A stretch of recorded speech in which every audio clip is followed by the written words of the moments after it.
What does it mean for one man to control 80 million people? How does a society of teachers and farmers, scientists and merchants, veterans and widows, fall under the psychological spell of a single voice?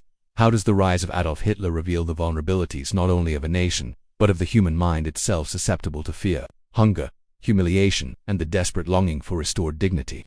And what warning lies hidden for anyone who believes such a thing could never happen again? These questions echo like distant thunder across the decades, because the story of Hitler's rise is not only a political chronicle, it is a study in mass persuasion, national trauma, and the chilling power of a message sharpened by resentment and amplified by crisis.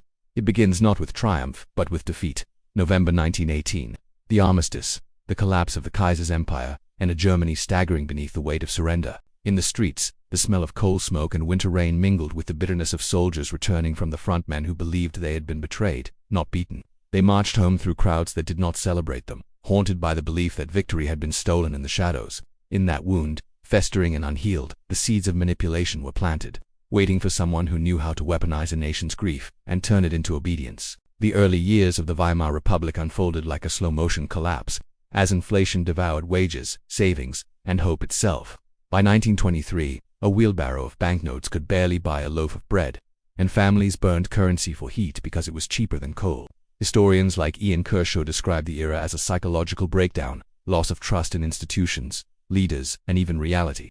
In beer halls filled with cigarette haze and the low hum of discontent, voices rose, promising answers, blame, and certainty. Among them was a man whose speeches did not merely address crowds, they electrified them. Observers noted how Adolf Hitler's cadence shifted from whisper to roar, how his piercing pauses pulled listeners forward, how the rhythm of his words seemed to give shape to feelings the public could barely articulate. He spoke of humiliation, conspiracy, destiny. Some recoiled, but others felt something awaken, like embers stirring in cold ash. The failed beer hall putsch of 1923 ended with gunfire, arrests, and the image of Hitler as a defiant martyr to his supporters. Yet it also exposed how deeply the desire for order and purpose ran through German society. Even in prison, dictating Mein Kampf to Rudolf Hess, Hitler refined not policy but psychology, understanding that to control a nation, one must control its narrative, its symbols, its fears. The pages were less a political blueprint than a psychological map of manipulation, foreshadowing how propaganda, repetition, and myth could erode resistance over time. Outside the prison walls, Germany stabilized briefly, but beneath the surface, resentment waited, coiled and patient. Then came October 1929, when the crash of the New York Stock Exchange sent shockwaves across the Atlantic, shattering what little economic recovery Germany had achieved. Unemployment lines stretched like silent processions through city squares. Men who once wore suits now stood in patched coats, eyes hollow with disbelief. Breadlines replaced paychecks, and families pawned wedding rings to survive. John Keegan and Richard Overy note that the global depression did more than destroy livelihoods, it dismantled faith in democracy itself. As parliamentary coalitions fractured and governance fell, Hitler and the Nazi Party positioned themselves as the only force strong enough to restore stability. Their posters did not advertise policies, they promised revival. Their rallies did not persuade through logic, they overwhelmed through spectacle. Torchlight parades cut through night air, drums echoed like marching hearts, and banners unfurled like waves of blood-red certainty. Joseph Goebbels, mastering radio and mass media, understood what modern psychology would later confirm.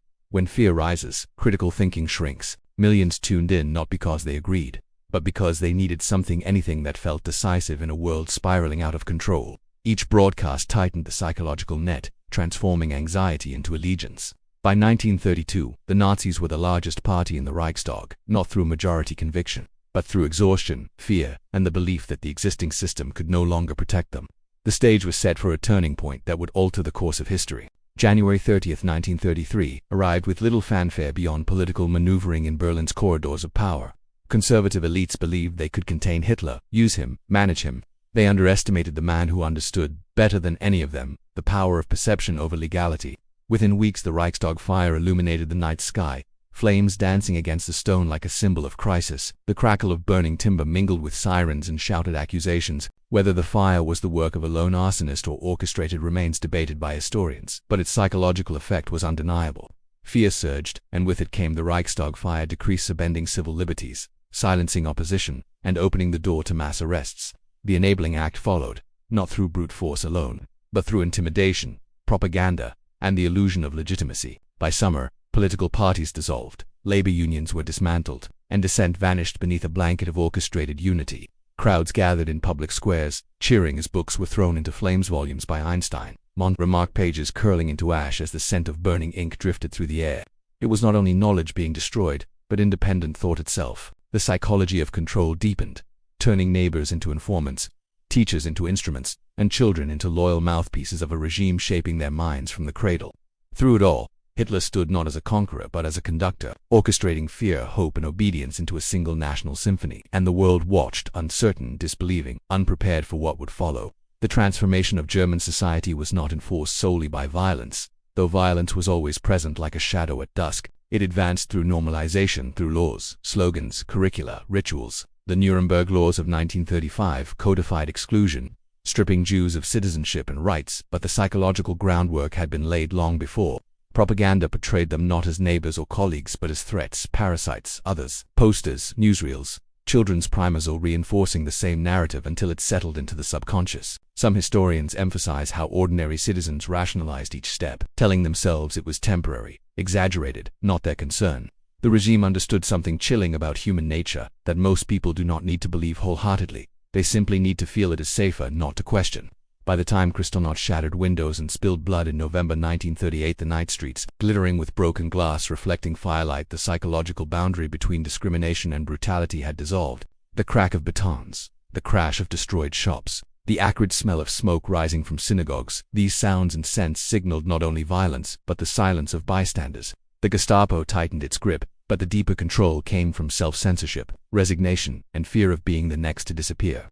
The march toward war had begun not with tanks, but with thoughts reshaped, empathy dulled, and a population conditioned to follow. The question of how one man controlled 80 million people becomes clearer here. He did not need to control every mind, only to shape the environment in which obedience felt inevitable, and resistance felt fatal. The march toward war unfolded with an eerie sense of inevitability, as if the world were watching a storm build on the horizon yet convincing itself the clouds would pass. Factories that once crafted farm tools now forged artillery shells, and the rhythmic clatter of machinery echoed through industrial towns like a war drum heard before the first shot. Conscription returned, uniforms multiplied, and parades filled streets with rows of synchronized boots striking cobblestones in perfect unison. The Anschluss of 1938, absorbing Austria into the Reich, was met not with resistance, but with cheering crowds, flowers tossed before advancing troops, and church bells ringing as if welcoming home a long-lost brother. Some historians, including Anthony Beevor, describe how the moment revealed the psychological power of belonging, how millions embraced the promise of unity without questioning the cost. Soon after came the dismemberment of Czechoslovakia, justified through manufactured grievances and relentless propaganda. European diplomats clung to the belief that appeasement would preserve peace. But Hitler understood the deeper truth. Hesitation is a weapon, and he wielded it with precision. By the time German aircraft roared over Poland at dawn on September 1, 1939, the world's alarm came too late. Sirens wailed through Warsaw, smoke rose from shattered streets, and radio broadcasts crackled with disbelief. Britain and France declared war, yet the psychology of control within Germany only strengthened, as victory seemed swift, decisive, unstoppable. Belgium, the Netherlands, and France fell in rapid succession, and the myth of invincibility strengthened the regime's hold. The Luftwaffe's engines thundered across the sky, and panzers rolled through fields wet with morning dew, their tracks grinding the earth like a signature etched into the continent. In Berlin, crowds gathered before giant screens, faces illuminated by flickering images of triumph. The psychological effect was profound. Success became proof of righteousness, and dissent dissolved beneath the weight of national euphoria. Yet, beneath the triumph lay a darker machinery, one documented meticulously by historians like Richard Overy and Ian Kershaw, where deportations, ghettos, and mass shootings followed the advancing armies. Einsatzgruppen units moved behind the front, their gunfire muffled by forests and ravines, leaving silence where communities once lived. Reports filtered back selectively, curated to maintain loyalty while numbing empathy. For those who suspected more, silence became a shield. The Gestapo understood the power of uncertainty. Fear thrives in the spaces between rumor and truth. Meanwhile, the regime's control over youth deepened. Classrooms echoed with ideological lessons, uniforms replaced individuality, and camps taught obedience through ritual. Children saluted before they learned to question, ensuring that the next generation would inherit belief before perspective. The war, in its early years, was not merely territorial, it was psychological, binding the population through victory, fear, and the belief that the nation's destiny justified its means. The storm had grown, and its winds carried millions with it. But war has a way of revealing the limits of illusion. When Hitler turned east in June 1941, launching Operation Barbarossa, the largest invasion in history. The crackle of radio announcements carried a sense of grandeur and inevitability. Millions of soldiers crossed into the Soviet Union at dawn, frost still clinging to blades of grass, engines rumbling through morning mist. At first, victories came swiftly: Smolensk, Kiev, vast encirclements, swallowing entire armies. Yet the distances stretched, the roads thickened with mud, and winter descended with a cruelty unmatched by propaganda. Reports of frozen rifles, stalled tanks, and men dying in snowbanks reached Berlin, but were softened, edited, reshaped into narratives of endurance and sacrifice. In diaries later studied by historians, soldiers described the bitter wind cutting through wool coats, the howl of wolves beyond the tree line, and the sensation of frostbite creeping through their fingers like a slow numbing thief. Meanwhile, the atrocities in the East escalated into systematic extermination. Ghettos emptied, camps expanded, and trains clattered through night tunnels toward destinations surrounded by barbed wire and silence. The Wannsee Conference of January 1942 formalized what had already begun, wrapped in bureaucratic language designed to mask barbarity. Yet inside Germany, many still clung to disbelief, denial, or detachment, shielded by distance and propaganda. The psychology of control had shifted. It no longer relied on triumph, but on the fear of what defeat would expose. The population, bound by complicity, real or imagined, understood that turning back meant facing truths too devastating to confront. Thus obedience persisted, even as the war began to turn. The turning point came not in a single moment, but through a series of blows that eroded the veneer of invincibility. The defeat at Stalingrad in February 1943 marked the first undeniable fracture. Streets once filled with confident marchers now echoed with the quiet shuffle of ration lines. Factories worked through the night, their chimneys spitting sparks into cold air as Allied bombers grew bolder. The howl of air raid sirens became a familiar soundtrack, followed by the distant rumble of explosions and the trembling of window panes. In Hamburg, the firestorm of Operation Gomorrah turned entire districts into infernos, heat so intense that asphalt melted beneath fleeing civilians. Survivors described the roar of flames like a monstrous wind, pulling oxygen from their lungs. Yet even then Goebbels delivered speeches insisting that total war would bring total victory. And many clung to those words because hope, even false hope, felt easier than acceptance. The regime tightened psychological control further, framing suffering as proof of endurance, bombing as evidence of enemy brutality rather than military consequence. The more reality intruded, the more propaganda demanded belief. To admit defeat meant admitting that the sacrifices, the silence, the complicity, had been for nothing. And so the war ground on, even as rubble replaced neighborhoods, and the once triumphant banners hung faded and torn. By 1944, as Allied forces landed in Normandy and Soviet armies pressed from the east, the collapse grew undeniable.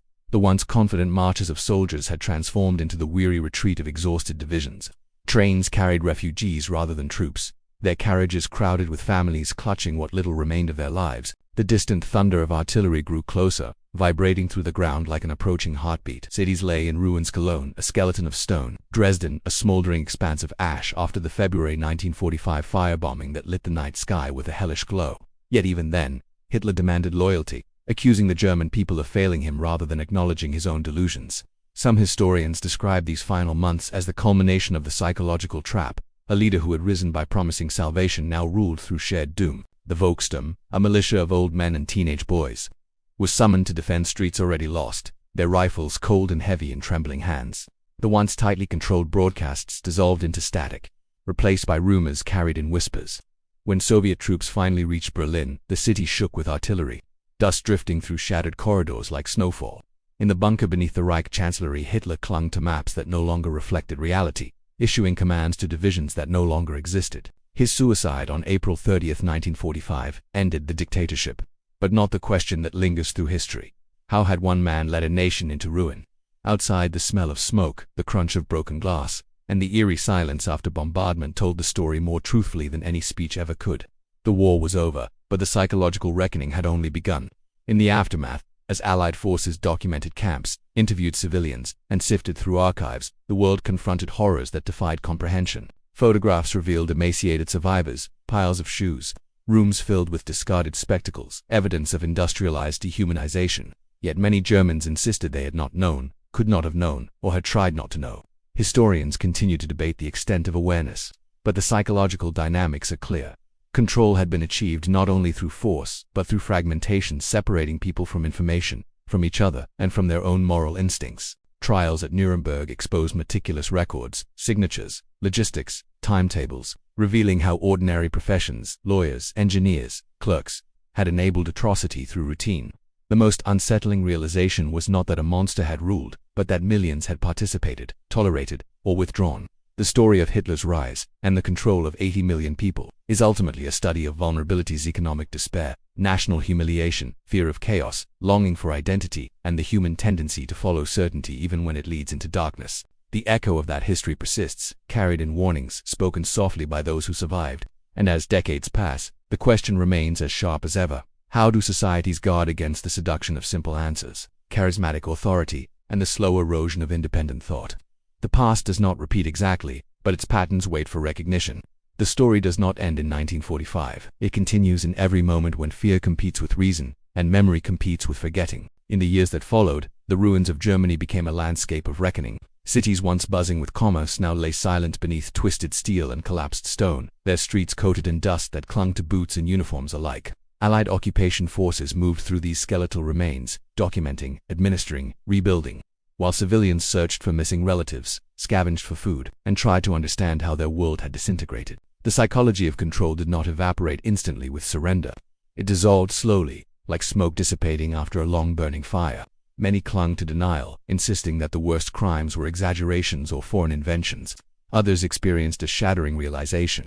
As photographs and testimonies pierced through the protective shells of disbelief, in classrooms and public halls, mandatory screenings of liberation footage forced confrontation, the flickering frames reflecting off faces twisted in shock, shame, or numbness. Historians note that entire communities grappled with collective identity collapse, how to see themselves, not as victims of defeat but as participants, however unwilling, in a system that demanded obedience and silence. The question shifted from how one man gained control to why so few resisted, why so many complied, and how fear, conformity, and propaganda had entwined to shape decisions at every level of society. The rubble thus became more than physical debris. It was a metaphor for the dismantling of illusions, layer by layer, until only truth remained exposed. The process of denazification attempted to untangle this psychological inheritance, yet its outcomes were uneven and complicated. Tribunals reviewed affiliations, interrogated professions, and categorized citizens based on levels of involvement. Teachers, judges, police officers, and civil servants underwent scrutiny. Though practical necessity often tempered justice, a nation could not rebuild if every compromised individual was removed, yet allowing them to remain risked continuity of the very mindset that had enabled tyranny. Scholars like Ian Kershaw and Richard Overy observed that the deeper challenge was not legal but cultural, dismantling the narratives that had justified obedience. For many, the trauma of war, loss, and deprivation overshadowed ideological reflection. Cities like Munich, Cologne, and Frankfurt hummed with reconstruction, scaffolding rising where facades had crumbled, the clang of hammers replacing the echoes of air raid sirens. The Marshall Plan injected resources and hope, accelerating the transition from devastation to renewal. Yet beneath the prosperity that would later define West Germany, unresolved questions lingered in kitchens and train stations and dimly lit taverns. What had people known? What had they chosen not to know? And what did it mean to raise children in the shadow of a past that threatened to define them? In these private uncertainties lay the enduring legacy of psychological control, not as active loyalty, but as silence, avoidance, and the fear that remembering might reopen wounds too deep to bear. Meanwhile, in the emerging field of psychology and social science, researchers sought to understand how entire populations could be influenced, directed, and mobilized. The Nuremberg trials exposed not only crimes but mechanisms: bureaucratic obedience, diffusion of responsibility, moral disengagement. Future studies, like Stanley Milgram's experiments in the 1960s, would demonstrate how ordinary people could be persuaded to inflict harm when guided by perceived authority. Though conducted decades later, these findings echoed the patterns observed in wartime Germany, reinforcing that the capacity for compliance was not uniquely national, but human. Hannah Arendt, observing the trial of Adolf Eichmann, described the banality of evil, the unsettling realization that atrocity could emerge not from monstrous minds, but from ordinary individuals following orders, compartmentalizing conscience, and prioritizing duty over empathy. This intellectual reckoning reframed the narrative. The rise of Hitler was not merely the story of a dictator's ascent, but of societal susceptibility, how fear, propaganda, humiliation, and a longing for belonging could intertwine to create fertile ground for authoritarian power. The warning implicit in these studies was stark. The past was not an anomaly, but a possibility, contingent on conditions that could reappear whenever societies faced crisis, instability, or fragmentation. Thus, the psychology of control became not only a lesson in history, but a mirror held up to future generations. As the decades passed, the memory of the Third Reich evolved, shaped by memoirs, documentaries, museums, and survivor testimonies. The sound of footsteps on the gravel paths of former camps, the cold touch of steel gates, and the quiet rustle of visitors' coats became part of a solemn ritual of remembrance. School groups stood before exhibits, absorbing the weight of what had happened long before they were born, their voices hushed as if sound itself might disturb the dead. Historians debated interpretations, uncovering records, diaries, and correspondence that shed new light on decisions made in offices, barracks, and homes. Some communities wrestled with memorialization, torn between acknowledgement and the lingering discomfort of inherited guilt. Yet memory persisted, carried forward not only by institutions but by individuals who refused to let silence erase suffering. The cinematic retellings, archival restorations, and digitized testimonies ensured that the sensory presence of history remained vivid. The clack of train wheels on rails, the distant crack of rifles in forests, the muffled sobs behind closed doors. Through these efforts, the story of how one man controlled 80 million people became a living caution, a narrative that demanded vigilance rather than complacency. And as global events continued to test society's economic collapses, political polarization, technological manipulation, the relevance of that history sharpened once more, reminding the world that the psychology of control adapts, evolves, and waits. Today, the echoes of that era remain audible whenever fear is weaponized, whenever truth is distorted, whenever identities are turned into targets. The lessons drawn from Hitler's rise are not confined to textbooks or memorials. They reside in the ongoing struggle to balance freedom with security, unity with individuality, belonging with critical thought. The past whispers through the rustle of flags, the cadence of speeches, the viral spread of misinformation, urging awareness of how quickly certainty can replace inquiry, and how easily the desire for order can surrender autonomy. The story that began with humiliation after the First World War continues as a reminder that democracy is not self-sustaining, and that societies must cultivate resilience against the seductions of absolute authority. The rubble has been cleared, the cities rebuilt, and the survivors laid to rest, yet the psychological patterns remain traceable, like faint tracks in snow that led toward a cliff unseen by those who follow blindly. To understand how one man controlled 80 million people is to recognize the fragility of collective judgment and the responsibility borne by each generation to guard against repetition. The narrative does not end because its implications endure, carried in memory, scholarship, vigilance, and the quiet resolve to ensure that the forces once unleashed never find the same fertile ground again. In tracing the full arc of this history, one returns to the beginning not to justify, but to understand. The finale of this story demands reflection on how those conditions converged, how they shaped perception, and how they eroded the safeguards that might have stopped what followed. The psychology of control, at its core, thrived on the human need for direction in moments of uncertainty. When streets filled with unemployed veterans, when inflation devoured wages, when democratic institutions faltered, people reached for clarity, identity, and purpose. Hitler provided all three in a single narrative, simple, absolute, and emotionally charged. He offered enemies to blame, a destiny to pursue, and a vision that transformed suffering into meaning. The crowds who filled stadiums and parade grounds felt lifted, not coerced. Their cheers rose like thunder, not because they were forced, but because they longed to belong to something larger than themselves. The lesson, seen clearly in hindsight, is that control begins not with chains, but with stories that capture hearts before they conquer minds, and minds before they command actions. The final chapter of this psychological story is not written in the collapse of Berlin or the surrender of 1945, but in the enduring struggle to comprehend how a civilized, educated, culturally sophisticated nation could descend into barbarism. Germany had universities renowned across Europe, scientists who revolutionized physics and chemistry, composers who reshaped music, philosophers who explored the boundaries of thought. Yet these achievements did not inoculate the population against manipulation. Culture alone proved insufficient without critical inquiry, moral courage, and institutional resilience. Historians examining personal letters, diaries, and municipal records find countless examples of people who sensed danger yet remained silent, hoping danger would pass them by, or believing they had too much to lose by resisting.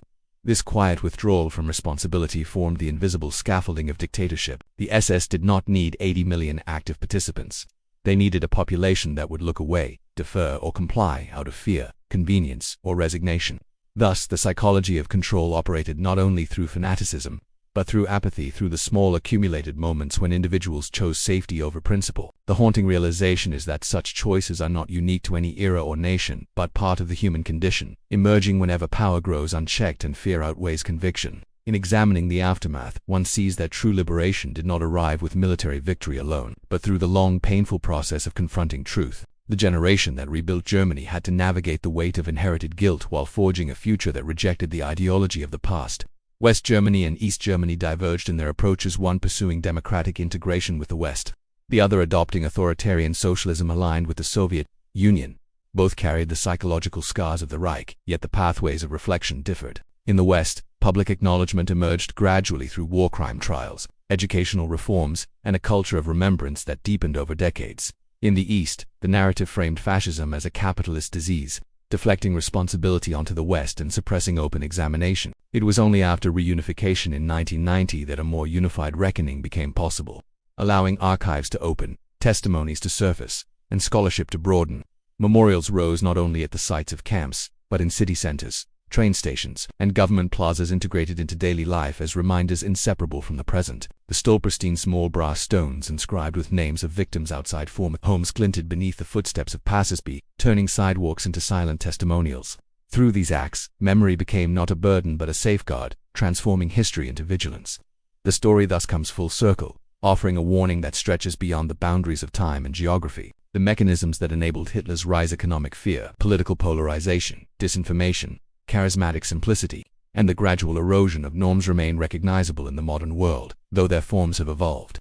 Technology accelerates persuasion, media fractures perception, and uncertainty once again fuels longing for strong voices promising restoration. The psychology that allowed one man to control 80 million does not belong to the past. It exists wherever people surrender skepticism for certainty, trade complexity for simplicity, or allow identity to overshadow humanity. The finale of this narrative is therefore not a conclusion but a call to awareness. The rumble of marching boots has faded, the smoke of burning cities is cleared, and the crackle of wartime broadcasts has fallen silent, but the patterns endure like dormant embers awaiting oxygen. To remember is to deny those embers the air they seek. To forget is to risk watching them ignite anew, reshaping the world with the same terrible force. And so, the story ends where responsibility begins in the minds of those who hear it, reflect on it, and carry its lessons forward. The ruins have been rebuilt, the graves tended, the archives studied, yet the most important preservation is internal. The psychology of Hitler's rise is not merely a study of the past, it is a mirror held to the present and the future, reminding each generation that the defense of freedom is not won once, but must be renewed continuously through vigilance, truth, empathy, and the courage to question even when voices around us fall silent.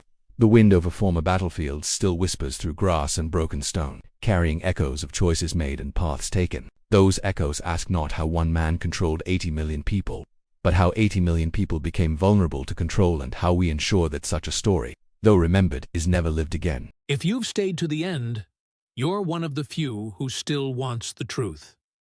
Subscribe, and together, we'll uncover every secret the Second World War tried to keep buried.